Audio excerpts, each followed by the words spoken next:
And you light a candle and you add another candle every night. It's for 8 nights. And ostensibly it is because the miracle of Hannukah is that when the Maccabees took back over the temple from the Greeks in the 2nd century before the Common Era, there was only one pure flask of oil. And that one flask of oil lasted 8 days till they could get new, clean, virgin oil. And so that was the miracle. Okay? And it's pretty simplistic, and it seems like it's a military victory. And why do we play dreidel? How many of you know about dreidel? Okay, dreidel like a spinning top, has letters on it. And the reason we play dreidel ostensibly, again, is because in that time there were soldiers, and what do soldiers do when they're not on duty? They gamble. So instead of craps, they use dreidel. And hence the miracle of Hannukah. Except that's not what it's about. That's what it ostensibly is about historically. But it actually is much, much older. We know that our patriarch Jacob, Yaakov Avinu, as in Abraham, Isaac, and Jacob, we know that Jacob is born and dies on a holiday called Sukkot. For those who have not been in a sukkah, you're all invited to mine next year. We have large parties at our house every night for all 7 nights. It's a temporary structure. It's where you build a temporary structure. This sort of booth is what it's called. We know that Jacob is born and dies on the first night of Sukkot. And if you look in the Torah, if you look in the book of Genesis, of Bereshit, and you look in chapter 50, it says that when he died, they mourned him in Egypt for 70 days. Now, this is a little bit esoteric. It's a Hebrew calendar. We don't work on January, February, March. We work on other names. Okay? Elul, Tishrei, Mar Cheshvan, Kislev. They're much harder to say, and they don't all end with Y, so don't worry about it. But the point is that what happens is that he dies. And in Egypt, they mourn him for 70 days. And then it says that Joseph, his son, travels back towards Canaan, to Canaan. Joseph has that evening a one-day eulogy, and he proclaims and ordains there will be an additional 7 days of memorial for Jacob. Now, Jacob's other name is Israel. We are actually named after him. Yisrael, the one who wrestles with God. And wrestling is very intimate. Wrestling is not just this. Wrestling is intimate. If you saw 2 men wrestling outside and you didn't know what they were doing, you might think they were doing something else. It's very intimate, and so we're intimate with God. Now, if you take the calendar, this means that Jacob dies on Erev Sukkot, and 70 days later, he had an 8-day festival for his mourning. And in Judaism, we light candles when someone dies to remember them. How many of you are Jewish or have been to when someone's done that? We light what's called a yahrzeit candle, because in the book of Proverbs it says that the soul of the human being is the candle flame of God. And so, way, way back, 3,700 years ago, there was this 8-day festival involving candles that started 70 days after the beginning of Sukkot. Now, does anyone want to take a guess as to what 70 days after the beginning of Sukkot turns out to be today? The 25th day of the month of Kislev, the first night of Hannukah. So our ancestors were actually celebrating a memorial for our father Jacob over 1,000 years before the Maccabee revolt. Why is this so important? What is the connection between Sukkot and Hannukah? In Sukkot, we build this temporary structure. Hannukah is all about, you can talk to me, I'm not television, I can see you. My neighbor Doug's back there going, darn it, he's on every channel. What it's about, say it loudly. Lights, it's about lights. And so on Sukkot, we build a structure. It's a temporary structure. It's a shell of a structure. 70 days later, 10 weeks, we light the lights. And that's our job during this time period between, to meditate what are the lights you want to build in your own temple. And tonight and for the next week, we light it up. And as she said, I'm a little passionate about some things. Okay, I'm a lot passionate about everything. How's that? We light it up. You're all invited to a Hannukah party. We're having a Triumphal Canyon Park at 4:30. We'll then be going back to my house for latkes and lighting of candles. You are all invited.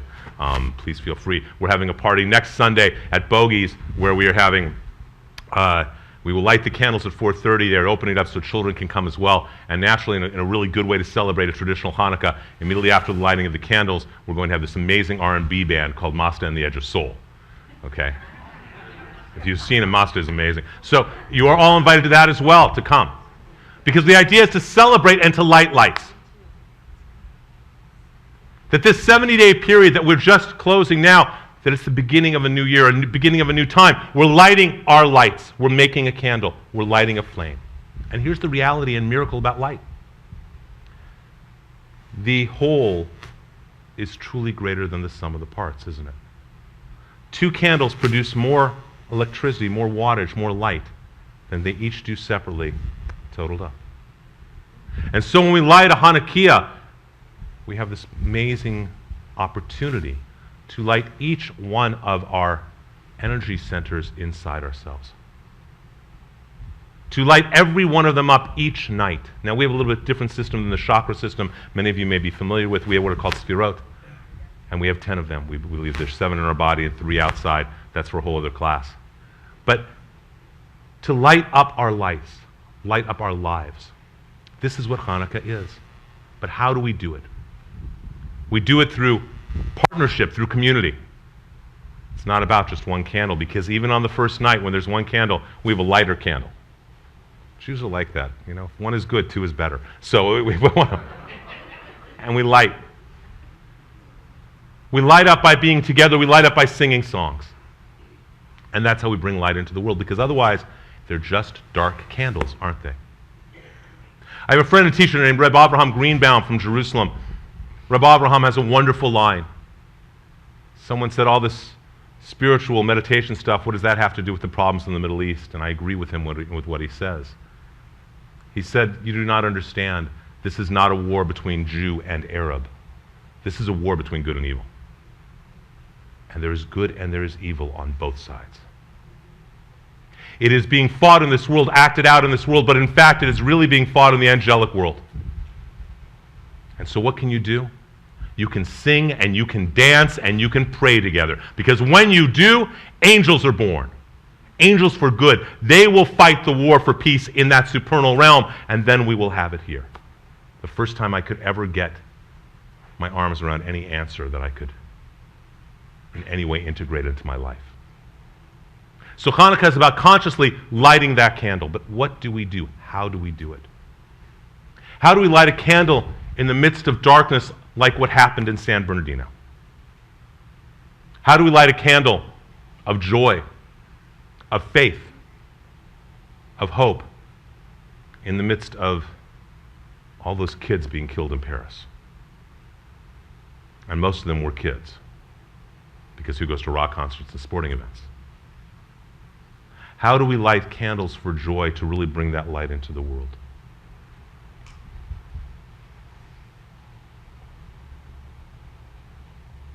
For me, one of the answers I find in the teachings of my teachers, of the sages, of the rabbis, that's where I look to my answers when I have the issues that you were talking about, Brad. And so I'd like to share with you, if I may, a story, which some of you may have heard me tell in the past at some point or another, because I tell it all over the world.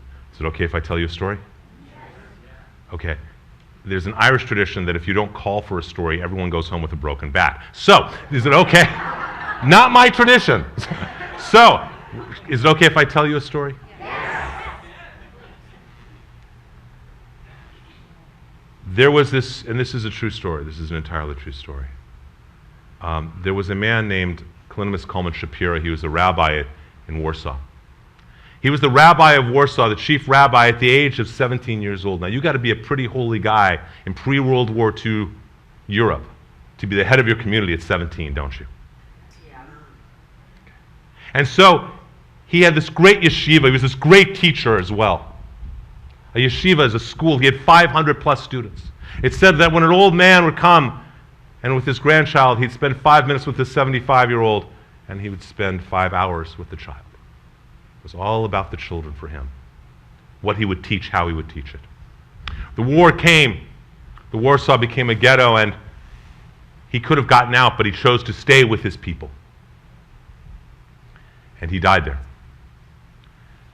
But he led the community. If any of you have ever read the book Mila 18, Mile 18 by Leon Uris, The rabbi in that is based on the Rebbe, the Holy Rebbe. He was from a suburb of Warsaw called Piaseczna, so he was called the Holy Piaseczna. Like I said, we got a lot of funny sounding words in our tradition. At the end of World War II, an American soldier found a cask, a crate, in the ghetto. And on it were letters that he did not understand, but some he knew were Hebrew, so he went and took it to the rabbi. And the rabbi, the chaplain, looked at it, and it said in Hebrew and in Yiddish and in Polish, "Whoever publishes these writings, I promise my ancestors and I will bless you." Rabbi Kalinimus Kalman Shapiro. These were his sermons from inside the Warsaw Ghetto. And if you think we have a dark time with what we see now, think about what was going on then and in that ghetto. And yet these words are so powerful. They were published and then translated into English. The book is called Eish Kodesh, or Sacred Fire. You can buy it on Amazon. I cannot read more than a page or two without starting to sob. Not just because of the pain, but because of the faith and hope and choice that this man made. This book affected many people, and one of the people that affected was a man named Rabbi Shlomo Carlebach. How many of you have ever heard of Reb Shlomo? Okay, hello, holy sister. Hello, holy brother. Rabbi Shlomo Carlebach, who died a number of years ago. And it affected him, and one day, he always wanted to meet someone who was a disciple of the Holy Piaseczna. And so one day, he's on the beaches of Tel Aviv, and he sees this hunchback. And in the way he was, he goes, Shalom Aleichem, which means peace be unto you. And a heavy Polish accent, the man says back, Aleichem Shalom, peace to you as well. Shlomo says, Polish accent, you're from Warsaw? He goes, from Piaseczna. Piaseczna, did you know the holy rabbi, Kalinimus Kalman Shapiro? Know him, he was my rabbi until I was 12 years old. And Shlomo says, please, please, please, give me a teaching, give me a story. Please. Of the holy teachings of the holy Piaseczna Rebbe. And the hunchback says, no, he goes, please, if you teach me a story, I promise I will tell it all my life, and it will be passed around the world. Shlomo is gone. I tell this story in his honor and in honor of the holy Piaseczna, so that it is still passed on. So this hunchback went, and he changed his clothes because he wanted to put on, a collar. If you're going to teach, you should teach in a collar, is that old Eastern European tradition. And he comes out to Shlomo and he says, you sure you want a story? And Shlomo says, please, please. He says, from the age of 5 to the age of 12, when I was taken to the camps, I studied with the holy rabbi. At 12, they took me to Auschwitz. Because I was big for my age, they had me do labor while my mother, my father, my sisters were all killed. It's from that heavy labor that I developed this hunchback. I can't tell you after Auschwitz, after experiencing that, I can't teach you the teachings of my holy rabbi. But I can tell you one thing. Every Shabbat, every Friday night, at the big dinner, between the soup and the salad, between the salad and the fish, between the fish and the meat, the holy Rebbe would come and he would say to all of us, Kindle, children, the greatest thing in the world is to do somebody else a favor. The greatest thing in the world is to do somebody else a favor. Because you know how many favors you can do in Auschwitz? Listen to a story of someone dying. Give a piece of bread. The hunchback said, I came here to Tel Aviv. There are days I walk into the water until it is up to my mouth, and then I hear the voice of my Rebbe saying, the greatest thing in the world, children, the greatest thing in the world is to do somebody else a favor. Do you know how many favors you can do on the streets of Tel Aviv? Because that's the only teaching I can remember. And he walked off. Shlomo came back to New York for the holidays. And then after Sukkot, he went back to Tel Aviv and he asked everyone, have you seen my holy hunchback? Have you seen my holy hunchback? He said, the hunchback, or the street sweeper, he died during Sukkot. And then Shlomo said the following about him, and I say this both about him and about Shlomo. They are up in heaven, sweeping the streets, cleaning the area for us, making the world a cleaner and better place, and reminding us always the the greatest thing in the world is to do somebody else a favor. When we do a favor for someone else, this is truly, truly sanctifying God's name. This is truly lighting a candle of Hanukkah. And like all candles, those favors will build upon each other until it doesn't matter what the darkness is. Rather, those kind favors begin what becomes a bonfire and changes the world. I thank you for being kind to me, for allowing me to be here with you today. I hope we can all do some favors for each other in the world. You are all invited, as I said, to Triumphal Canyon, and then to our house, Triumphal Canyon Park, and then our house. You're invited next week to come listen to R&B music, where you will be forced to do the favor of clapping and singing.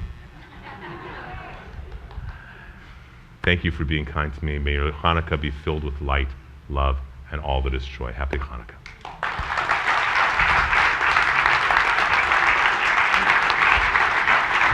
See, I do it on your phone frame.